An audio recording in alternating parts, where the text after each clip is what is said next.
don't mind, introduce yourself and your business and how you came to start your business, Hannah. Thank you. Absolutely. So, my name is Hannah Siddiqui. I'm a writer, speaker, and spiritual educator. And the goal within my work is to soulfully guide Gen Z through their spiritual awakening and to find a spiritual understanding of their own and build that spiritual foundation. So, I also teach meditation, breath work, astrology, manifestation, different mediums within the spiritual sect to help people really come home to themselves and to that spiritual faith that can really guide our lives. And so, when you ask the question of how did I get into this work, I want to preface it by saying that I never expected to get into this work. And if you had told me 10 years ago that this is what I would be doing, I probably wouldn't believe you. When I was in high school, or rather, I should say, back when I was a child, I really fell in love with writing, and writing has always been probably the number one love in my life. And when I was about 13, 14, I had a family member show me a woman who was a blogger. She wrote about herself, took photos of herself, and traveled the world and did it all. Now, this was back in like 2011, 2012, before blogging really blew up in the sense Early, yes. that very Early blogging time. Yeah. was. Nice. And I remember having this foresight moment to go, no one's going to want to read a blog from someone my age. So I was like, I'm going to sit on this idea. I'm going to think about it. And when I was 16 and a junior in high school was really when I started my blog. And I called it The Road to Hana. And I started sharing myself on Instagram too. And it was one of those moments where I remember so vividly the day that I made my Instagram public. I had like 200 followers that were like my friends from high school. And I would have my mom every single day take a photo of me on our driveway before I left for school because I was doing fashion and lifestyle content at the time. And I would write a motivational, uplifting caption. And it was always coming from the ethos of if one person reads this and feels just a little bit better, then I've made Mm-hmm. it. I've done my job. That is Yeah. like the biggest thing I could ask for. And so I continued to do that all throughout school. And then when I was about my freshman year of college, I started to gain more traction. That's when I hit 10,000 followers on Instagram and started to get noticed by different brands who wanted to do partnerships. Or then that led into professional and commercial modeling opportunities, which then led into me becoming a photographer and having this photography career throughout the beginning of my college years. And while all this was going on, I like to say that my life was running in two parallel lines. I had this extremely creative line that was very public facing. And then I had this side of me that was completely unraveling in the most beautiful way. Because in early 2016, right around the time where I started to have that blog kind of take off, was when I had my quote unquote spiritual awakening. And it Mm. came from a situation of me realizing that there was something I wanted and having no logical human way of getting it. And through that was called to pick up a book called The Secret by Rhonda Byrne, which is all about the law of attraction and manifestation, Mm-hmm. and truly became a student of that book. I still have my copy and it has so many highlights and dog-eared pages and notes in the margins.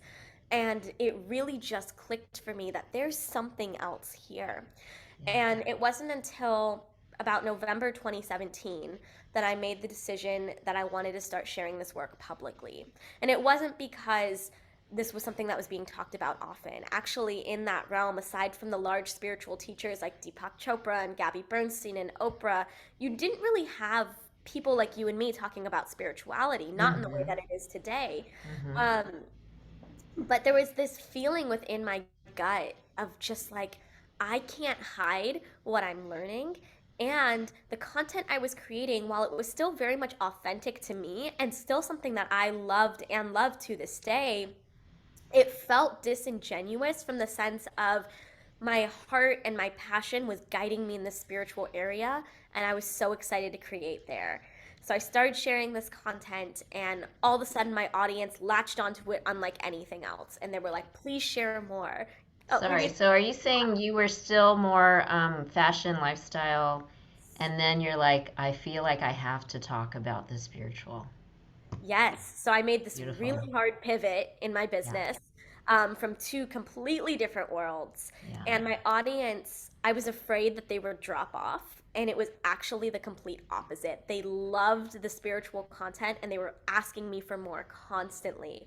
And so it got to the point where, as I started to weave in more spiritual content, the fashion and lifestyle content became less and less until people were starting to ask me to teach them these spiritual topics. They were wanting to pay me to teach them these things. Mm. And it was something I never expected to happen, but it was this Mhm. really beautiful and natural transition into the world of online education and coaching. And yes, still blogging work, which is very much a part of what I do, and content creation as well, which then kind of fed into my speaking opportunities that became centered around spirituality and a lot of the more commercial work I was doing before, now turning that path as well. So it's this really hard in the sense of contrast or a drastic change, but is a really beautiful one that over time led me to build the business I have today. Mm-hmm. So, can I just paint the picture just like pure business wise?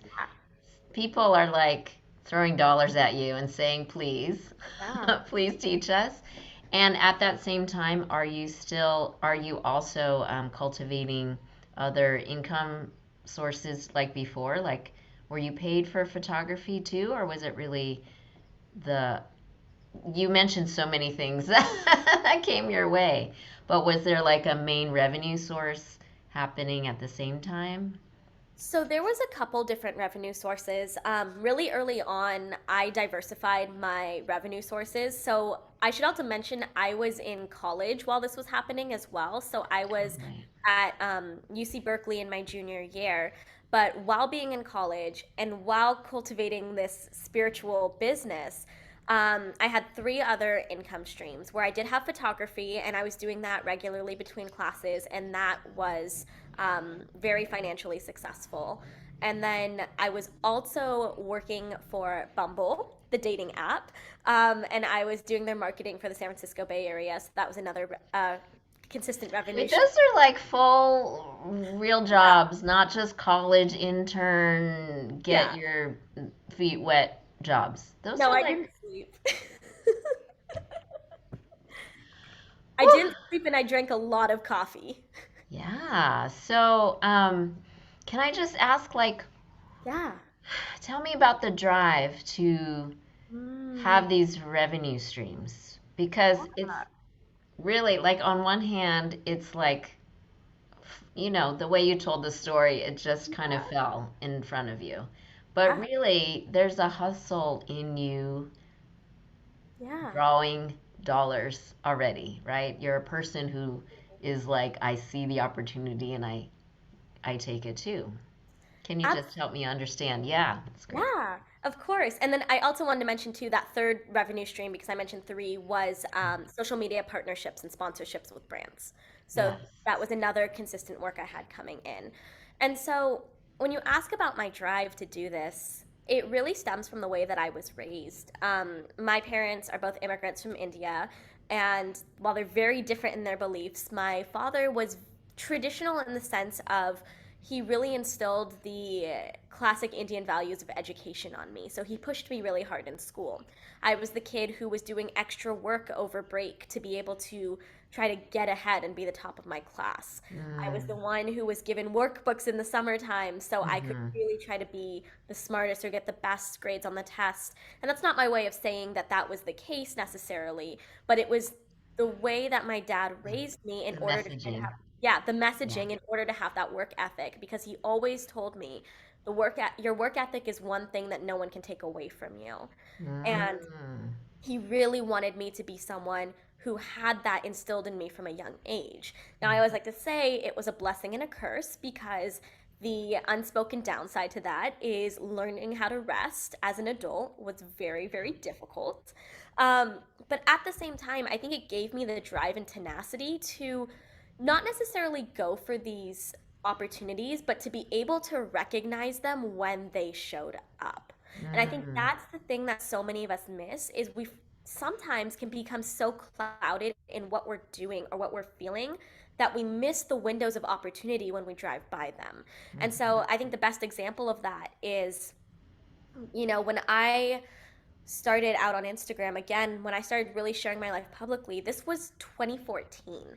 And I remember having a couple small businesses say, "Hey, can we send you product and you will take some photos for us?" And it was not paid, but I had the wherewithal to go, if I do this now and they really like my work, maybe they'll pay me for it in the future.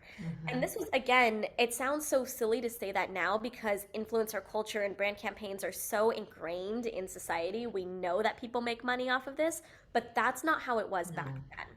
Yeah. And then through that content and the way in which I would market for brands was how I got the job for Bumble. They reached out to me, to my college email, and recruited me based on my Instagram and the work I'd been doing. And so that was another opportunity that, had I not seen that opportunity earlier, I probably would have missed it. And so I would say that it was partially the way I was raised and also the, I would say, perfectionist ethos within myself to make sure that I see those opportunities through, and also my spiritual side, making sure that they feel in alignment for me and they feel exciting to me. And I think that's why I ended up doing 500 things at once in college, was because everything was so exciting and new and I didn't want to waste the opportunity. Mm-hmm.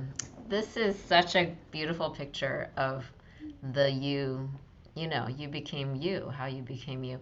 Um, since uh, as a child of Asian immigrants, I just wrote about this in my email that's coming out, my weekly email.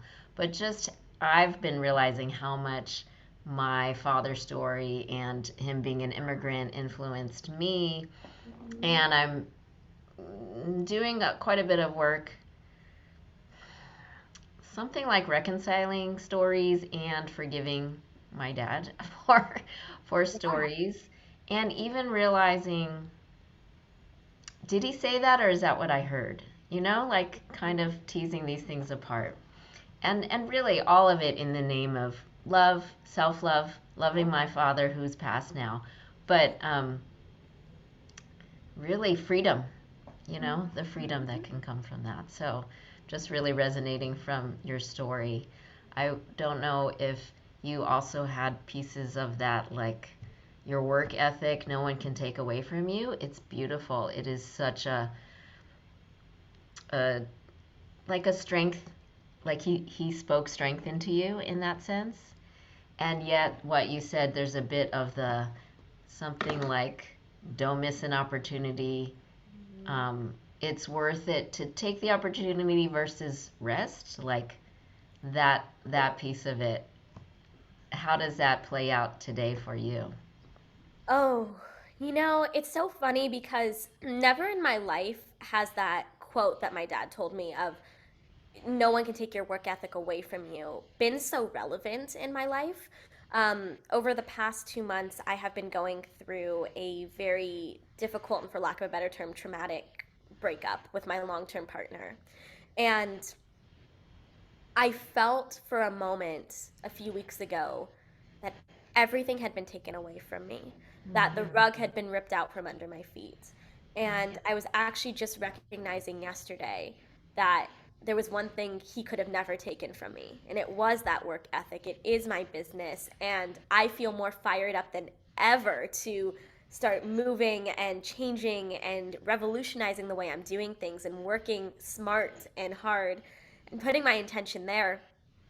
But it really made me reflect on that quote of, there were so many things that that person might have metaphorically been able to take, but the work ethic wasn't one of them.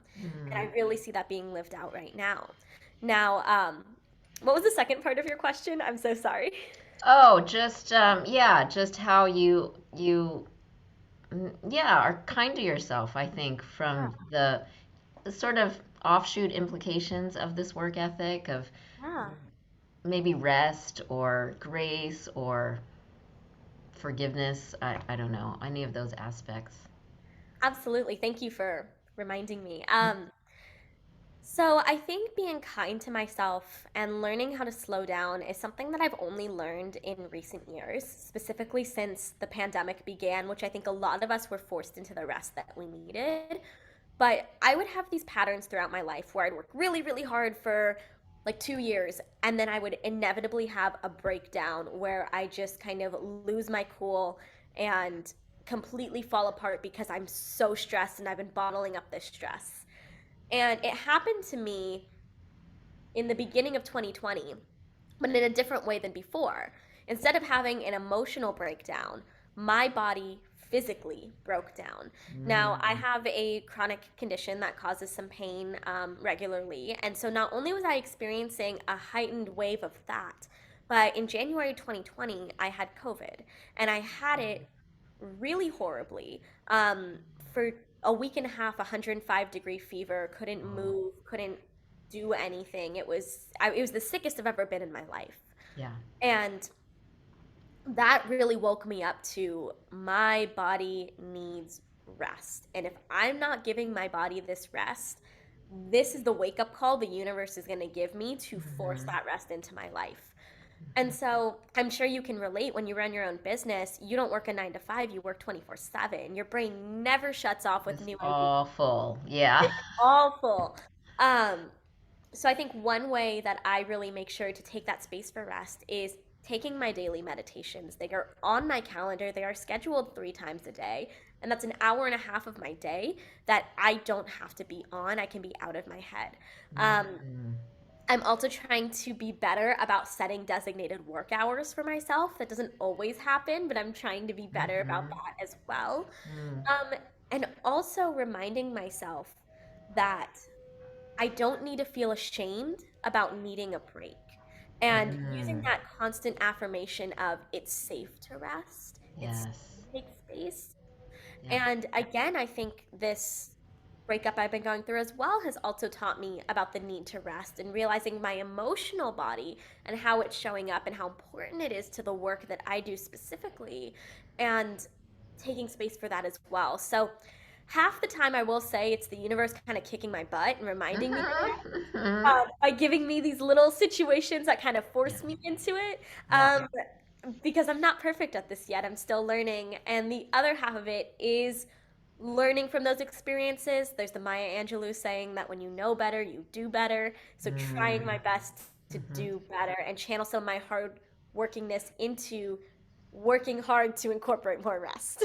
Yes. Yes, yes. Well, it's you you are embodying being on the journey, fully in the soup, right? And this is what I've been saying. I said on the last podcast too. Like I was talking to another business coach, Yeah. and I was like, "Do you ever feel like you're not supposed to have problems anymore?" You know what I mean? Like, and I've just been learning. One, it's obviously inauthentic, but there's kind of a story that I'm supposed to, like an expert. I would say I have expertise, but it does not equal perfection. It does not equal Yes. um, I do everything I know I need to do 100%. Yeah. So being on the journey is really almost more powerful as a demonstration, I think, Mhm. than pretending you're all done. We're never done. And I think this is going to sound really harsh, so I'm sorry if it comes off that way, but Yeah. anyone who convinces themselves that they're done is lying to themselves or they're Yeah. checking out of life because Yeah. nobody's ever done. You will think that you've done the healing, and the universe comes and goes, we're going to trigger you all over again so you do the healing again. You Yeah. think you've made it to a peak of your business? Well, next month might be a low month to see can you really hold that vision and Right. hold that consistency. Life is all about contrast. It is Mm. always presenting us contrast, but Mm-hmm. it's how we rise above in those lower contrasting moments and remind ourselves of who we are, remind ourselves why we're doing what we do, and remind ourselves that there's growth to come from this that I think allows us to become, I want to say the word like successful entrepreneurs, but really I would say the entrepreneurs who make it for the long haul. Mm-hmm.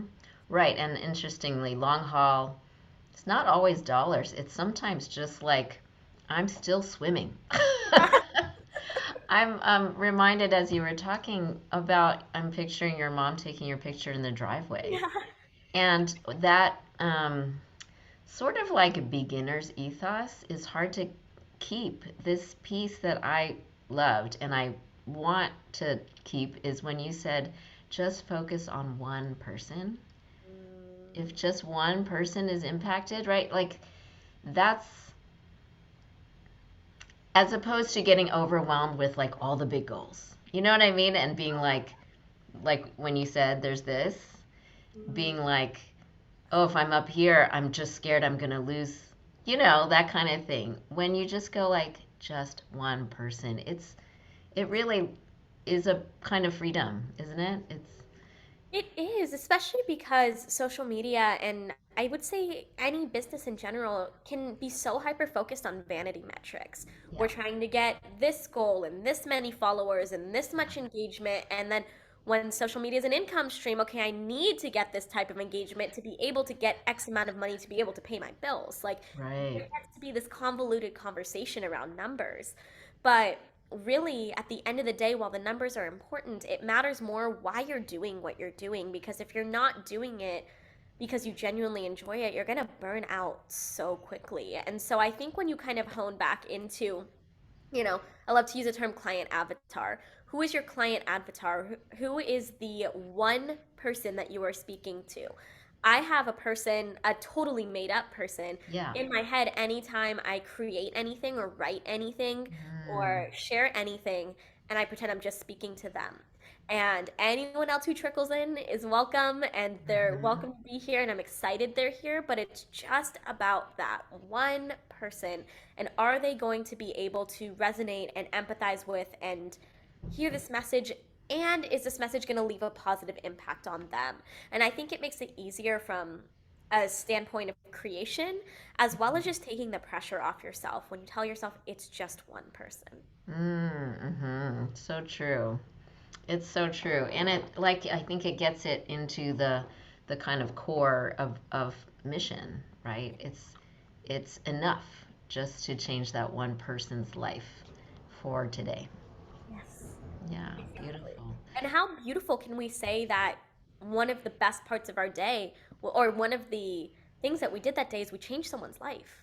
How amazing is that? That's not a little thing. No, it's not a little thing. No. And by the way, I'm just remembering like the times that I'm on your feed and I'm like, "Oh, thank you.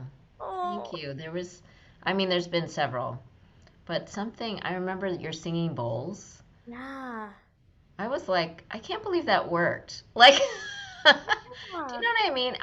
I can totally picture being in a physical space with you and getting in a whole grounding, a whole program. But I was Absolutely. like, oh, listen to this sound. And I just went, you know what I mean? I mean, that's what I mean. I believe in sound, but that it was in the midst of the scroll, I found it so really, I mean, you can say magical, mystical, because of course, Oh, glad. who I call God, Yeah. love, universe, can do whatever the F she pleases. Do you know what I mean? Like Yes. we don't need the red carpet, we don't need the setup. Exactly. It just gets to come in however it comes in. Anyway, I've been impacted by your messages on Instagram, and I'll have to. You said you're blogging still. I'm sorry, I didn't look up So, other ways to reach you because I'm so in touch with your Instagram. oh, thank you. Well, Instagram and TikTok are my main platforms. That's where the majority of my focus is. Blogging has kind of taken a back seat in the last few years, I will say, but it's something that I hope to bring forth more into my business this year and beyond. Great. Yeah, when you said early on, did you say 13? You were like, I love writing. I think it was a little 13. before then when I Before discovered my that. love of writing. I was Yeah. 13 when a family member told me to start a blog. Oh, got it. Yeah, I was like, man, people who like writing, this is ready for you. People who and photography, like Yeah. online creation world is about writing and picture, right? Like you're Yes. pretty set up, pretty well set up. Yes. That's why I love it so much. I think it's so Yeah. much fun. Well, and I think I've said to you, like my business coaching, I call myself an alignment coach because I just want our businesses to line up with what makes us happy and delighted and feels easeful. Because isn't that like so magnetic for customers, for colleagues, for employees, people wanting to be part of your team? It is the most beautiful feeling. It's the most beautiful feeling. There's nothing other to there's no other word for me to describe it other than magical. Yeah, yeah. Well, this great it segues right into the next question is what's your greatest joy in your work, your business? Oh, I would say my greatest joy is the ability to be creative. I Mm, love the fact that it's a blessing and a curse again when you own a business that you get to do everything. But I love it because I try to look at it from the standpoint of I get to be creative in so many different ways. So I mhm, get to be creative when I put on my CEO hat in how am I going to actually handle the logistics of my business. I mhm, get to be creative when I'm in my creator mode and I'm like, okay, how do I want to film this TikTok, or how do I want to write this caption, or how do I want to stage this image? Um, I get to be creative in terms of a marketing standpoint when I am collaborating with different people or I'm working with different brands and I'm finding unique ways to pitch myself or to respond to a pitch in a way that's in alignment with my business and my ethos as mm. well. So I would say that's my biggest freedom is just the level of creativity that's involved and required. I think it keeps things challenging and exciting at the same time. Yeah, it's so interesting when I hadn't pictured the pitch piece of you're Yeah. like they're like we want you to blah blah blah this thing and you're like I hear you. How about this, right? That this is the way that could align. That's so. Or yeah, it's part of that where it's like looking at their brief and what their vision is for this marketing Mhm. campaign and going, okay, how does that align with my vision? And furthermore, can I tell a story around that that's authentic and genuine and creates an impact? But then sometimes there will be brands that I just love, and I'm like, I think we could create a good story together. And so I'll reach out to them too and say, hey, this is who I am, and this is what I do, and I'm interested in this. And so it's creative on both of those fronts. Thank you. I have not known people in that world so much to know that's what the muscles look like. Yeah. Really fun. So if you don't mind sharing a business challenge, is there some challenge to your growth or your CEO hat or any of those pieces that you've been wrestling with? I think right now I'm in a beautiful yet challenging time in my business where I am kind of overhauling everything. And by that, I mean I am restructuring all of my offerings. I am archiving all of my courses. Mm, I am changing the way I do my one-to-ones. And I've been saying no to a lot more opportunities. And that is terrifying. And mm, I've been doing that because I've just felt this need for change and restructuring as I grow in alignment with myself, right? yeah. And so that has been challenging in the sense of there's always going to be that voice in the back of your head going, should I do this? Is this right for me? Am I going to regret it? You know, I have one of my programs, and not to brag, but just in transparency and something I'm very proud of, Yeah. has over 4,000 students that have gone through the program. Ooh, yes. And so, looking at that program and looking at, again, the vanity metrics and whether that's the dollars or the amount of people who've gone through and the positive reviews, it's easy to say, oh, but I should just leave it up and leave it open, or I should even update the content because it's gotten this far already. But then it's coming back to self and grounding and going, but maybe it did exactly what it was supposed to do, and now it's time to move on to something that is more in alignment with where I am at now. And so Mm-hmm. I think that's kind of the struggle that I've been in is finding and tapping into that confidence to completely start over. This is so exciting. I think it's just right. It's just right. It sounds to me like you're in a space of beautiful renewal. And Mm. I'm saying inside, right? Like this, it seems like that's been part of the conversation all along. And why wouldn't your products follow suit? I'm reminded of a talk I heard. I think you say her name, Lisa Iliu, Tom I don't Bilyeu's know wife. her. She said something like, um, growth comes from pain, and pain and Mm, growth bring change. And this is just what we need because our clients, you want them to come back to a new you. Does yes, that make sense? Like, it yes. was she said it better, I'm sure. But it made sense to me. That's like, something that we might feel like, something that's hard, a struggle. And yet it can't not change us when we come out to the other side, right? We're seeing something new in ourselves, or maybe perspective, like I was sharing with you earlier about me looking at new ways to think about my dad's story, the message I got from my dad that I struggled against. Now I'm like, maybe I can forgive him, maybe I can tell it a different way. It's been, not an acute pain, but like a dull pain for all these years. And now I come to a new place with it, and I'm like, oh, I'm freer. And Yeah, now anyway, I'm just saying this all makes sense, that the you of today is not the you of yesterday.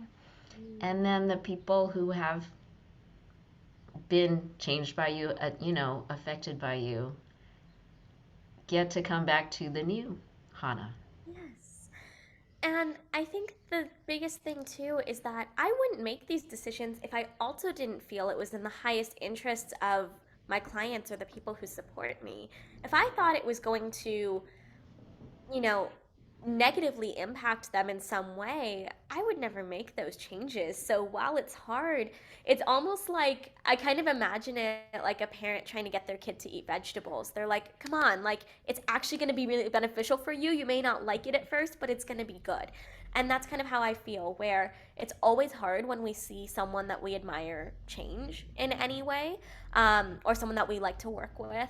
But I always know in the back of my heart and hope to convey the message of I'm doing this because one, I feel like I can offer you something so much better. And two, I can offer you something so much better because I'm even more excited about this and it feels more in Mm-hmm. alignment for me, which Yeah. means that I can be in even more integrity to you and show up to you the way that I want to. Um, and one thing I want to touch on too is when you were talking about pain and transformation, there's this beautiful quote I've been living by over these past few months specifically, and it's by Glennon Doyle, and she says it in her Super Soul talk. It's one of my favorite talks of all time. Mm. And she goes, pain is a traveling professor, and it knocks on everyone's door, and the wisest ones say, come in and sit down and don't leave until you've taught me what I need to know. And I have, yeah, I know. Wow. I don't know if knocking on my door, if I would say, sit down, come in.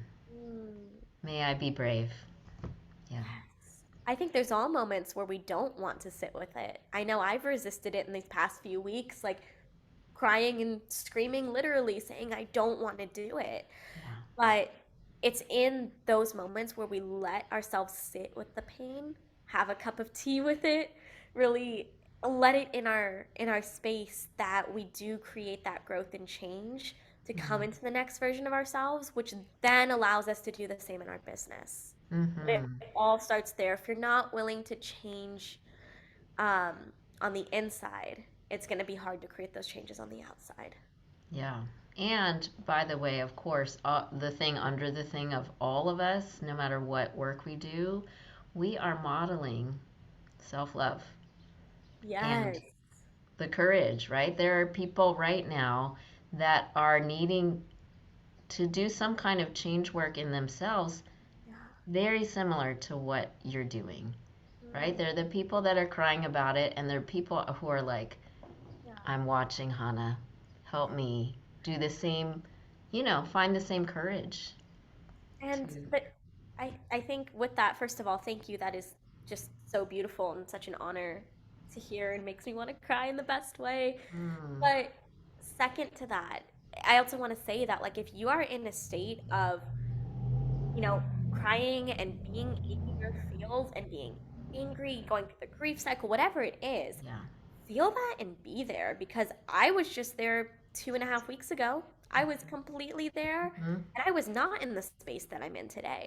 But Mm, if you allow yourself the space to just sit in the SHIT, mm-hmm. um, you allow yourself to subsequently learn from it, and then you can grow from it. But it's where we resist sitting in that space that we really self-sabotage because we Mm-hmm. don't allow ourselves the space for growth and the growth that comes from being at your lowest of lows. Mm, yeah. Um, I I'm so like clapping for you that it was just a few weeks, and I'm thinking about how I know it was a long time, but I'm offering this perspective like in the end, it was a few weeks of deep work. And what I'm saying is there are people who like run from it for months and years. And then it doesn't let up, right? That professor is like like chasing you until you, right? And that's again, that's I think universe loving you. It's not like haunting you. You know what I mean? And our healing, it's for our best, our better selves. And I'm just imagining you said yes, and that allowed it to not take longer and not be even more painful in some ways to try to deny or bargain or run from. So beautiful. Thank you. Thank you. And I also just want to say, too, because I really want to be respectful of the fact that this is a sensitive thing. And people might be hearing me saying that it was a few weeks ago I was feeling that, and here I am now, and I'm feeling a lot better. If you're not on that timeline, there's nothing wrong with that because we Mm, heal on our own time.